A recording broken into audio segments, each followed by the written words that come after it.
பீஷ்மரின் 7வது தவறு. பாண்டவர்கள் வெற்றி பெற வாழ்த்தினார் பீஷ்மர். மேலும் திரௌபதியை தீர்க்க சுமங்கலியாக இருக்கும்படி வாழ்த்திவிட்டார். எனவே பாண்டவர்கள் பீஷ்மரிடம் சென்று, இந்த 10 நாட்களில் பாண்டவ படைவீரர்கள் அதிகமாக அழித்து விட்டீர்கள்.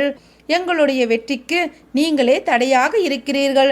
எனவே உங்களுடைய வாழ்த்துக்களை திரும்ப பெற்றுக்கொள்ளுங்கள் என்று கேட்டபொழுது, அதாவது பாண்டவர்கள் பீஷ்மரை எவ்வாறு வதம் செய்வது என்பதை மறைமுகமாக கேட்க, பீஷ்மரும் இதற்கு ஒரே வழிதான், எந்த ஒரு பெண் என் முன்னே நின்று போரிட்டால் என்னுடைய ஆயுதத்தை துறப்பேன், அவளுடன் போரிட மாட்டேன் என்று கூற, கிருஷ்ணரோ உடனே சிகண்டியை முன்னிறுத்தினார்.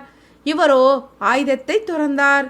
இது இவரை வதைக்க எதிராளியிடம் கூறிய இந்த யுக்தியும் தவறுதானே. அதாவது வெற்றியின் ரகசியத்தை சொன்னதற்கு சமம்தான் இந்த தவறு. அடுத்தது, அம்பு படுக்கையில் வீழ்ந்த பொழுது அர்ஜுன்